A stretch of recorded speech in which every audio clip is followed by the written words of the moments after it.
The attempts to seal your ears, to rationalize the claims away, they crumble like damp earth. You tell yourself it is sleep deprivation, the house groaning on its aged bones, the wind finding new cracks in the foundation. You repeat these things like a mantra in the quiet dark. But the mantra loses its power. It is late, deep into the hours where logic softens and shadows lengthen. You stand by the kitchen sink, the porcelain cool beneath your fingertips. The house sighs around you. The refrigerator hums. Floorboards creak upstairs. Distant pipes tick and groan. You strain your hearing, trying to isolate the house's known sounds from the unknown. And then you hear it. Faint at first, a low, liquid burbling, distinct from the movement of water through the trap. It is like voices, heard from a distance, underwater, slowed and distorted. A sluggish murmur that seems to coil in the drain, a subtle vibration felt more than heard. You lean closer, your breath held tight in your chest. The murmuring seems to intensify, growing slightly louder, more defined, as if acknowledging your proximity. It recedes when you step back, a shy creature in the plumbing. The sink itself begins to participate in this growing strangeness. The water, when you turn the tap, behaves erratically. It blasts scalding hot without warning, then chills instantly to near freezing, utterly disregarding the tap position. Rust-like stains bloom across the basin, only to fade hours later, leaving the porcelain impossibly white. And there is a blockage, persistent and absolute, deep within the pipes. Plumbers come, snake the lines, scratch their heads, declare the system clear, but the water still backs up slowly, stubbornly, hinting at something solid and unyielding far below. Your children, once merely unnerved by the funny noises, are now visibly afraid. Their small bodies tense when near the kitchen, their eyes wide and searching the floor where the pipes run. Their fear is a mirror, reflecting the dread that is settling cold and heavy in your own stomach. The symbolic connection between water and sound, hinted at before, becomes undeniable. The sounds from the drain are no longer random gurgles. They are becoming distinct, patterned. They sound like words, dragged slow through liquid, trying to surface, trying to communicate. Your mental state shifts violently, abandoning the shaky ground of doubt for the stark, undeniable cliff face of genuine anxiety and fear. You run a finger along the smooth curve of the sink basin, seeking distraction, seeking reassurance in the familiar porcelain. Your finger catches on something rough. You look down. Etched into the surface, just above the drain grate, is a mark. Not a scratch, but a deliberate pattern of interlocking lines and angles, too complex to be accidental damage, too clean to be old. It wasn't there yesterday. It looks like a symbol, alien and cold. The sounds from the drain seem to pulse faintly beneath your touch. You delve deeper, past the surface dust and forgotten routines, searching through brittle newspaper archives and decaying town records. The whispers from the sink, once dismissed as faulty pipes or tired nerves, have sharpened into something undeniably deliberate. Something that now seems to anticipate your findings. And then you find it, a yellowed clipping, dated decades ago, speaking of unexplained disappearances near the old well that serves the property. Whispers of local superstition, of the water claiming its due. Another fragment, from a tattered diary, mentions a series of ritualistic drownings, linked to a time of desperate drought. Sacrifices made to appease something deep beneath the earth, something coiled in the dark heart of the water source. As you read, the noise from the bathroom becomes a torrent. It is no longer just gurgling, it is mimicry. It is sounds. A choked gasp, a sudden splash, the chilling echo of a scream, abruptly cut short. The water from the faucet, which had been merely dripping, now pulses, the drops hitting the porcelain like tiny, insistent fists. The sounds confirm the details you've unearthed, names whispered in a horrifying wet language, dates associated with the disappearances, even fragments of chilling phrases from the old diary. This is not delusion. This is a terrible echo, a trapped history playing out in the pipes. The house itself seems to writhe in response. A sudden dark stain blooms on the ceiling above the sink, like water damage, but faster, darker.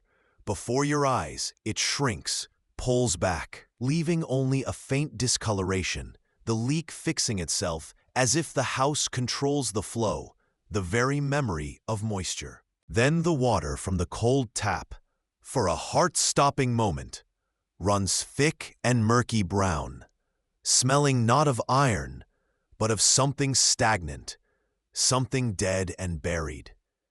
The air around you grows dense, heavy, and profoundly cold, carrying that same scent of decay, emanating directly from the drain. The symbolism is no longer subtle.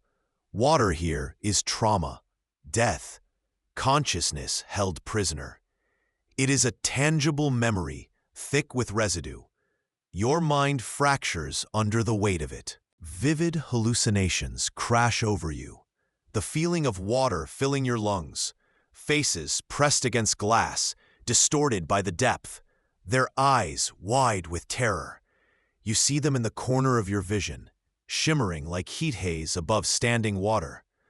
A physical pull originates from the bathroom, from the sink, a magnetic dread that tugs at your chest, your limbs.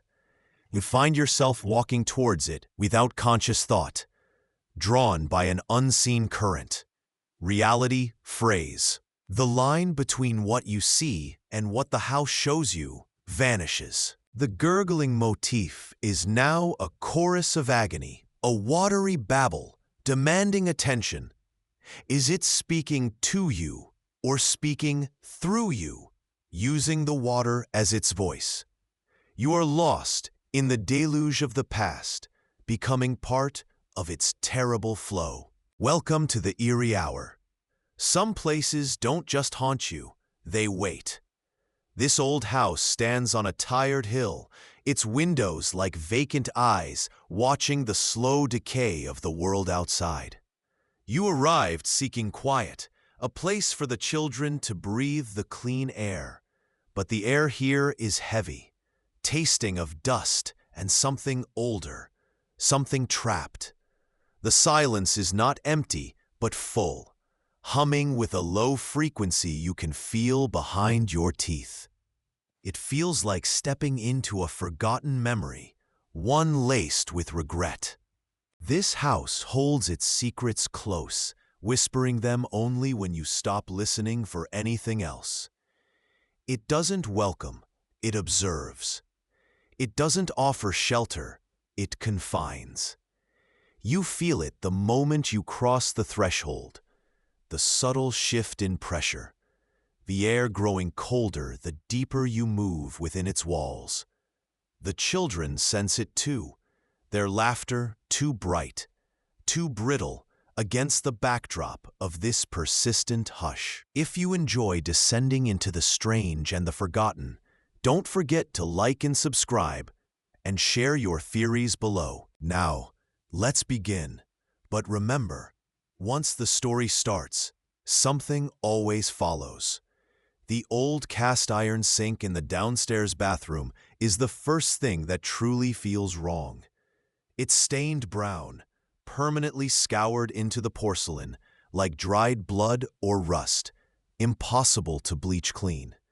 When you turn the tap, the water coughs and sputters, sometimes coming out clear, sometimes cloudy with sediment that smells like wet earth and buried things. But the sound is the anomaly. Even when the tap is off, a soft, persistent dripping echoes in the small, tiled room. Drip, drip, drip. It's too regular, too slow, never stopping. You check the faucet, the pipes, the ceiling, nothing.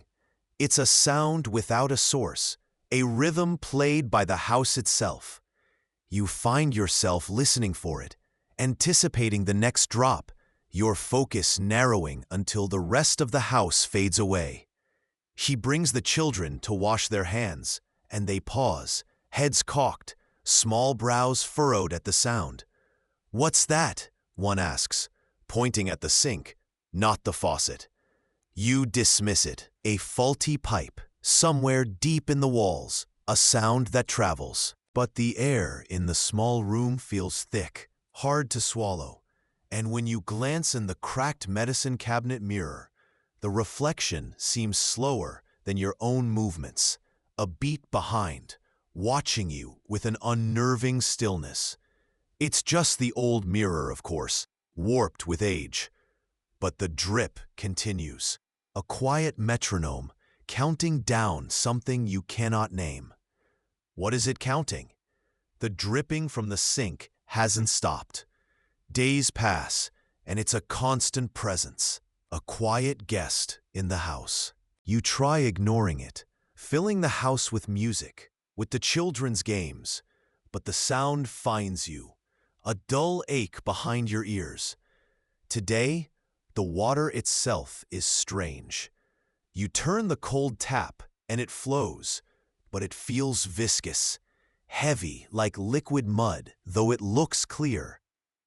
It leaves a faint, earthy residue on your hands. The smell of damp earth, previously faint, is now stronger in the bathroom, a clinging scent that permeates the air. It's not just the sink. The whole room feels damp, even the walls weeping a faint moisture you can wipe away with a finger, leaving a smear that glows faintly in the low light before fading. She takes a hesitant sip from a glass filled at the sink and immediately spits it out, the taste metallic and foul, like stagnant swamp water. This water is not for drinking. The children refuse to go near the bathroom alone, whispering about a cold spot and whispers. When you're not looking, you stand before the sink, watching the drip, drip, drip. Your reflection in the water's surface isn't right. It shifts, distorts, sometimes blurring into an unfamiliar, older face, or showing the room behind you warped into impossible angles. It's just the turbulence of the falling drops, you tell yourself. But a tremor starts in your hands, a fear that crawls from your stomach into your throat. The water seems to watch back. Does the water have eyes? The sink is calling now, not with words, not yet, but with a sound that isn't quite water, isn't quite whisper. It's a low murmur that seems to vibrate through the pipes, through the floorboards, directly into your bones. When you stand near the sink, you hear individual sounds within the murmur. A child crying far away, the scrape of something heavy being dragged, a name spoken so softly it could be the wind in the eaves. Perhaps your name, perhaps another's. The air around the sink fluctuates wildly. Sometimes it's a bone-deep chill that makes your teeth ache, sometimes oppressively hot and humid, smelling of rot. The children are changing. They are quieter, their eyes wide and fixed on distant points. They draw strange pictures of things under the water, dark shapes and reaching hands. One of them wanders towards the bathroom, drawn by an unseen force, their face slack with a disturbing fascination. You have to pull them back, feeling the coldness radiating from the doorway. Sleep offers no escape. Your dreams are filled with murky water, struggling limbs, and the suffocating smell of damp earth. The line between waking dread and sleeping nightmare is dissolving. The reflection in the mirror above the sink is now consistently wrong, showing you not just distorted features, but flashes of other places. A dark, low tunnel, a room filled with rusted chains, the place where the light never reaches. Is it only a reflection or a window? The whispers from the sink have become clearer, coalescing into chilling suggestions and demands. They promise safety, belonging, peace. If you would just come closer, just dip your hands in the strange water, just look deeper into its surface. Or they threaten, a low growl rumbling through the pipes, promising silence, cold, and oblivion if you defy them, if you keep the children away. The sensory assault is constant. The smell of damp earth is now a suffocating blanket, thick and cloying. The sounds are a chorus of misery and malice, the unending drip joined by scratching, scraping, distorted cries that echo inside your skull. The air around the sink is violently unstable, swinging from freezing cold to stifling heat and back in moments, like the agitated breath of something vast and unseen. When you look into the sink's murky depths or the haunted mirror above it, you see things that aren't real. Glimpses of distorted faces rising from the water, submerged rooms, tangled forms reaching towards you. The distinction between conscious thought and nightmare has completely dissolved. Your children are either frozen in silent terror, clutching your clothes, or they display a terrifying compulsion towards the bathroom door, their small hands reaching for the knob. Their faces blank and distant. The water is no longer just a utility. It is a terrifying threshold, a surface hiding a terrible depth, a trap being laid. Your mind is a fractured landscape of extreme fear, crushing paranoia, and bone-deep physical exhaustion. There are gaps in your memory, moments you can't recall, times when the sink seemed to hold your full attention, hours slipping away. The entity speaks again, clearer this time, its voice a multitude of whispers. It describes the space beneath the house, a place of darkness and cold earth, a place where it waits. It says it cannot cross the threshold of sunlight, that the light burns it, and then it makes a demand, echoing from the pipes, filling the small room. Bring us the smallest one, she sees us already. The demand hangs in the air, cold and absolute. Bring us the smallest one. The air still pulses with the damp earth smell, thick like a burial shroud, but the immediate sensory overload has quieted slightly, leaving a terrifying clarity behind. The sink is silent for the first time in days. The dripping stopped, the whispers gone. The water in the basin is still, murky, reflecting the dim light but showing nothing else. The mirror above is dark, dead, offering no glimpses into other realms, just your own haggard face staring back, gaunt and wide-eyed. The children are quiet too, huddled close, their eyes fixed on the bathroom door, not with compulsion now, but with a palpable dread. The smallest one shivers, her small hand gripping yours with surprising strength. The entity is not gone. It is waiting. It revealed its location, beneath the house, in the cold earth. It revealed a weakness, sunlight, and it made its terrifying demand. The recurring motif of reflections is absent in the still water, the dark mirror, as if the surface has been withdrawn, the depth exposed. The silence now is louder than any sound before, a heavy presence pressing in on you, pressing down. The memory of the last few days is a fragmented mosaic.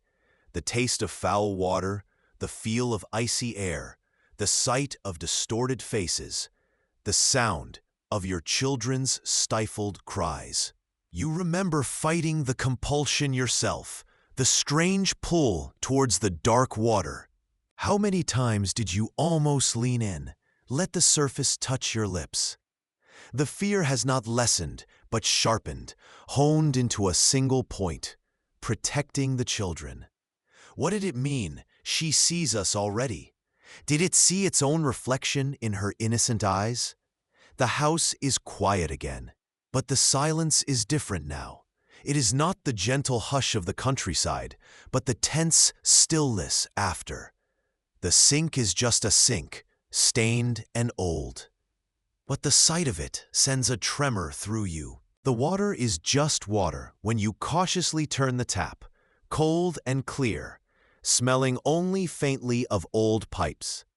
The smell of damp earth is gone, replaced by the stale air of a room unused. The children are safe, sleeping soundly now, their breathing even, the haunted look gone from their faces, at least for now. But the knowing remains. You know what waited beneath, what lurked in the reflection, what whispered in the pipes. The demand echoes not in the air, but in the hollow space behind your ribs. Bring us the smallest one. The knowledge of its location, its weakness, feels less like a salvation and more like a constant threat, a boundary it presses against. The mirrors in the house feel heavier now. The reflections in them, just your own face, just your own home. But you look away quickly, avoiding the surface, remembering what surfaces can hide. The questions linger like smoke. What was it? Why this house? Why the smallest one? The water runs clean from the tap, a mundane sound. But you hear the phantom drip, drip, drip beneath it, the low murmur just at the edge of hearing. The sink is just a sink, the water just water, the mirror just glass. But you know the surface can be thin, and if you hear it again tonight, don't answer. Not yet. You are away now, miles from the house that sits like a bruised eye in the landscape. But the distance means nothing. It is a different air you breathe, thinner, lacking the heavy metallic tang of damp, and something ancient stirring, yet the feeling is constant.